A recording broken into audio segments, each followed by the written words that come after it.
জিকির ওইভাবে করো যেভাবে আল্লাহ শিখিয়েছেন। আল্লাহ কিভাবে শিখিয়েছেন? ওয়াজকুরু রাব্বাকুম ফি নাফসিক। দেখেন জিকির করার পদ্ধতি কোরআন থেকে শুনেন। মনে মনে করো, তাদাররুআন সবিনয়ে করো, খিফাতান ভীত বিহবল চিত্তে করো, দুনাল জাহরি মিনাল কওল অনুচ্চ স্বরে, বেশি আওয়াজ করে লাফালাফি করো না। এটা হচ্ছে জিকির করার পদ্ধতি। জিকির করার পদ্ধতি আল্লাহর হাবিব শিখালেন, আহাব্বুল কালামি ইলাল্লাহি আরবাআ, আল্লাহর কাছে সবচেয়ে প্রিয় কথা কয়টি? 1 নাম্বার সুবহানাল্লাহ, 2 নাম্বার আলহামদুলিল্লাহ, 3 নাম্বার লা ইলাহা ইল্লাল্লাহ, 4 নাম্বার আল্লাহু আকবার। এর চেয়ে শ্রেষ্ঠ জিকির আর হতে পারে?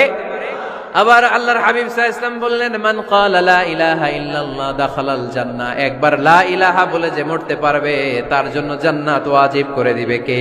আল্লাহ। এই জিকিরগুলো করবেন হাতের গিড়ায়, আঙ্গুলের গিরা আছে না, ডান হাত তুলেন তো।